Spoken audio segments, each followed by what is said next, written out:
Hey! Tambala na! At eto na sila, ang nag-iisang masugid na tagahanga ni Nicole Yala. Chris Chuper! Kasama ang nag-iisang diehard fan ni Chris Chuper, Nicole Yala!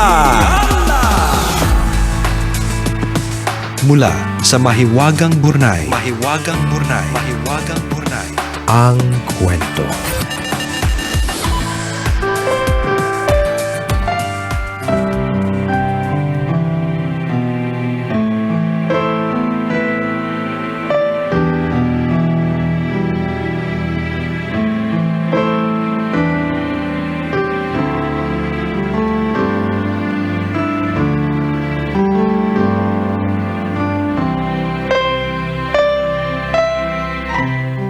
Dear Nicole and Chris, itago niyo na lang ako sa pangalang Lance.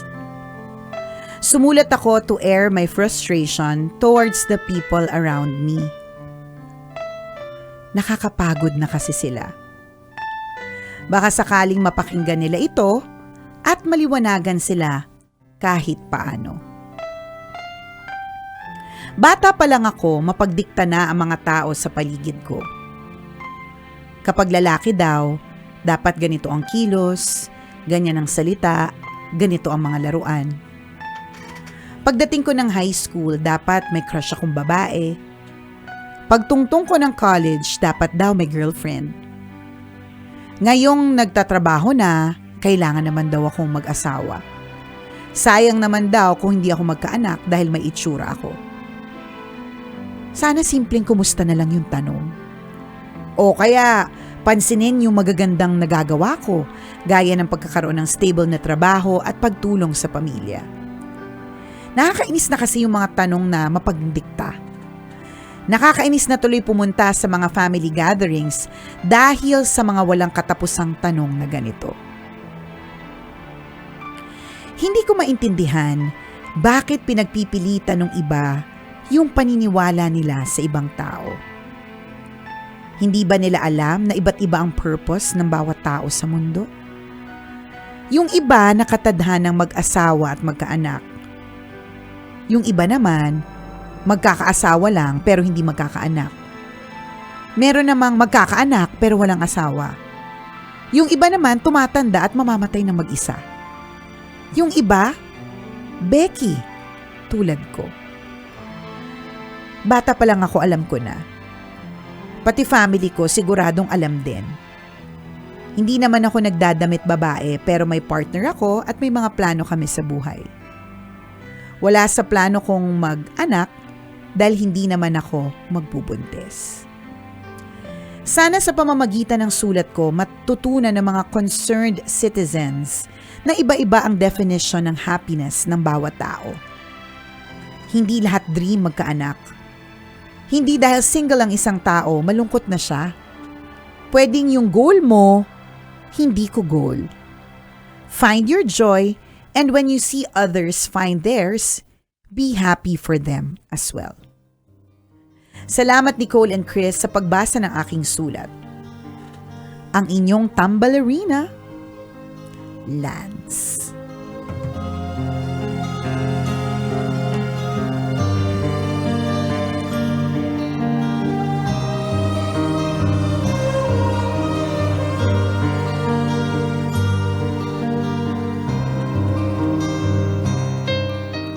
Alam mo, kapag kaganyan talaga marami masyadong pakaalamera sa mundo, dapat alam mo talaga yung mga tamang sagot sa mga tanong. Diba? O kaya dapat yung mga tamang aksyon na gagawin sa kanila. Pwedeng sagot sa tanong o pwedeng tama si Chuper, tamang aksyon. Yan. Tisurin mo. Siguraduhin mo na kapag ka tumisod, yung bunganga niyan, yung dila niyan, sasampa sa... Ano ba? Pakong may tetano, ganun. Yung makalawang na makalawang yan, para walang lusot. Parang hindi na gumaling. Charang.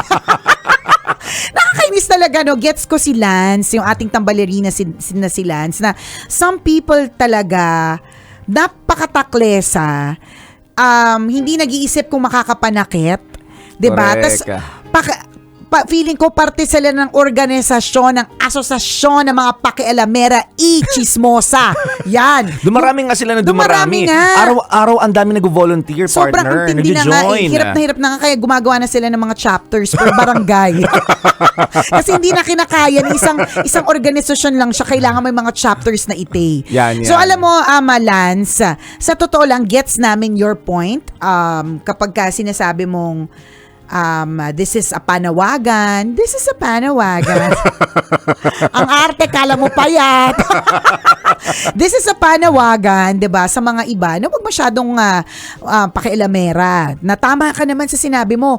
Yung goal ko ay hindi mo goal. Yung happiness ko ay hindi mo happiness. Yung trip mo ay hindi ko trip. Tama yun. And it's a great panawagan. Maganda itong reminder para sa lahat na kanya-kanya po talaga tayo. Yes. Pero also, Lance, it is a reminder for you na you can control how you will react. Yes. Diba? So, reminder rin ito para sa'yo, Lance, na pwede mong kontrolin kung de-deadmind mo sila o lagi kang maiirita, mababad trip sa lahat ng mababasa at maririnig mo. Correct. Alam mo, katulad nung ginawa niya, partner, or yung iniisip niya, nakakatamad ng pumunta sa mga family gatherings, di wag kang pumunta. Oo, choice So, mo naman pwede yun mo siyang maging choice. Kasi Yes. alam mo, tatanungin ka ulit, 'di ba? Parang katulad lang yan, partner, nung hindi ako mabuntis-buntis. Hindi ako nag-attend ng anything na may connection sa mga bata. Binyag, birthday party ng bata, wala, lahat yan hindi ko attendan. At controlled ko yun. Yes. Pwede naman akong pumunta doon, tapos lahat ng bisita tatanungin ako kung kailan ako mabubuntis. 'Di ba? Pero I'd rather not. Hindi na lang. Alam kong ganun ang mangyayari, so hindi na lang ako mag-attend. Total naman, makakabili naman ako sarili kong ulam. Yun lang din naman ang habol Yun din dun naman ang habol ko, pagkain. Di ba? Sa true. Makakabili naman ako ng ulam ko, di ba? Less the hassle. Totoo so yun yan. lang, yes, it is a reminder for everyone. Maging sensitive din po talaga tayo, ganyan. Tsaka kanya-kanya po talaga yan. Hindi lahat gusto magkaanak, totoo yan. Hindi lahat gusto magkaasawa. Hindi lahat gustong yumaman. Diba, minsan, judge natin isang tao kasi hanggang dyan lang yung gusto niya. Gusto niya chill lang siya, hanggang dyan lang siya Hindi natin siya pwedeng i-judge. Pero at the same time, this is also a reminder na pwede nating kontrolin kung paano tayo magre-react. Hindi natin makokontrol kung paano yung reaction nila towards us kasi sila yon. Pero ang makokontrol natin, how we will react. Correct. So in Diba? this case, ang problema natin, family reunion, wag ituloy ang reunion. Correct. Siguraduhin na kung sino man. Bawa, kilalanin mo sino ba ang sound system. Yan. Sirain mo yung sound system nang hindi na Sabotahin matuloy. natin. Ganun. Diba? Ito ba yung gusto mong hinihinga ng payo? Oo, kami. Sure ka. Parang hindi kami nakatulong, Lance. Hindi, pero ganon, diba? Totoo. Hindi natin makokontrol what their opinion of us is. Hindi natin makokontrol yun kung ano yung opinion nila tungkol sa atin. Yun din, respetuhin din natin na yung paniniwala nila. Na dapat pag nagkaasawa may anak. Na dapat kapag ganitong age may girlfriend. Na dapat ganito dapat ang gender. Hindi natin makontrol. Ganun sila mag-isip diba? So, ang pwede natin kontrolin talaga is paano tayo magre-react. Correct. So, with deadmatology, diba? Or, itumba na yan. Huwag ituloy ang reunion. Huwag ituloy ang reunion. Nakakasakit yung reunion na yan sa'yo Ganon. Totoo, napakarami. Actually, mga na-mention niya, ilan lamang yun sa talagang kumbaga naging norm ng society. Correct, totoo yan. Diba na parang ito dapat susundin natin, mag-aral ka na ganito. Tama naman. Lahat naman to may magandang purpose. Kaya alam yung mga taong talagang ayaw sumabay sa norms. Tsaka hindi lang talaga Oo. sadyang na ibibigay sa kanila. Correct. Diba? At hindi natin pwedeng masamain yun. Hindi natin pwedeng husgahan yung mga taong non-conformist kung tawagin. Ayoko mag-green 'di ba? O gusto ko red lang ako lagi Wala kang pakialam doon kasi that color makes that person happy. Correct. 'Di ba? Uy, pero iba din yung nag-usap-usap kayo na black lahat. Tumatag siya naka-green, di ba? Itumba din yan. May mga ganun din nakaka-irita. Oo, tayo. Simple lang black tayo lahat. Pagdating yung ate mo, girl, opak, red na may palikpik. Diba? Iba naman yun. Yung mga Epal din naman yan. Yung mga ganong sample na minsan talaga dinidiktahan tayo ng society tungkol sa dapat nating paniwalaan na when in fact, meron ka kasing sariling paniniwala Actually. na nakapagpapaligaya sa'yo. Na nakapagbibigay sa'yo ng rewarding na feeling na this is what I want. Bakit nyo ko kontrahin? 'Di ba? So, tama ito, napakaganda ng purpose ng goal ng letter sa atin ni Lance na sana magsilbing reminder ito sa mga taong mapagdikta. 'Di ba? Kung yan ang gusto mo, irerespeto ko. Kung ito ang gusto ko, irespeto mo rin. Walang pakialamanan. Tama. Diba?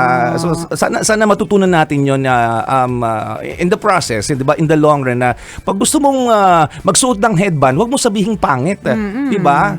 Gusto niya, feeling niya maganda siya doon sa headband na 'yon, mga gano'n. Ako ba to? Ako ba yan? Sample lang, sample, okay. 'di ba? Sige. Hindi ko pwedeng Ayusin mo, itutumba kita.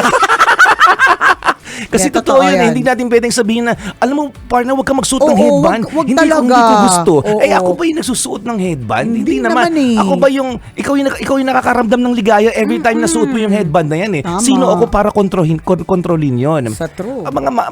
These are little examples, di ba? Pero ito mabigat kasi yung kay Kay Lance. Lance, yung sa kanya, yung pag-question sa gender, Yes. yung pag-question sa a lot of things. Pag-decide sa mga bagay-bagay. Oo. Ganun talaga, may mga tao talagang hindi tama po si Parter, hindi going may mga taong going against, di ba? The the parang normal, common direction. Oo, common. Yung Oo. common, tama. Hindi normal. Yung common na direksyon, di ba?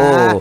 Yung gano'n, na dapat at this age, lahat ganito. Di ba? Parang at this age, lahat nagde-debut. O ikaw ayoko ng debut. Gusto ko, iba 27 ako tama, mag-debut. di ba? May mga gano'n. Decision mo naman yun. Sa true. Oh, Ganyan, di mga- ba? mga ganun tipo. Respetuhin natin. So, tsaka, again, ulitin lang po natin yung pagiging sensitive about other people. So, kunyari, alam mong hindi nga nagkakaanak, hindi nga nila alam ang sagot dun sa bakit hindi Yes. sila magkaanak eh. Tas tanong ka pa ng tanong, di ba parang tanga lang? Alam mo yun? Hindi niya nga alam kung ba't hindi siya nagkakaanak, tas tatanungin mo, di ba? Tsaka Tanga minsan din. pa ulit-ulit tatanungin ng isang Ulit-ulit. linggo, nagkita ulit kayo ngayon, tatanong na naman. Di ba? Tanga lang din Gusto makatikim ng ng mga Nakatikim ganyang talaga tao ng eh. ng pakong may tetano pa. Yung kapag ka tinusok, hindi ka na mabubuhay. Ganon. Ganon. So, alam mo na ngang jowang-jowa o kaya, alam mo yon yung ganun tatanungin, bakit hindi ka pa nag-aasawa? 'Di ba? Yan yung mga nakakainis na mga questions eh. May mga tao kasi for other people, feeling ko partner no, hindi sila affected kapag ka hindi naman talaga nila gustong mag-asawa or hindi naman nila gustong magkaanak. Mas feeling ko lang maaaring mali ako. Well, mali-mali naman ako. Kaya huwag nyo nang laging isipin na lahat ng sinasabi ko tama. Okay? Kaya huwag kayo maging sensitive sa mga pagsasabi namin dahil hindi naman po lahat ay tama. Ayan. May tama kami, remember? 'Di ba? Pero parang feeling ko mas sensitive siya dun sa mga taong gusto talaga.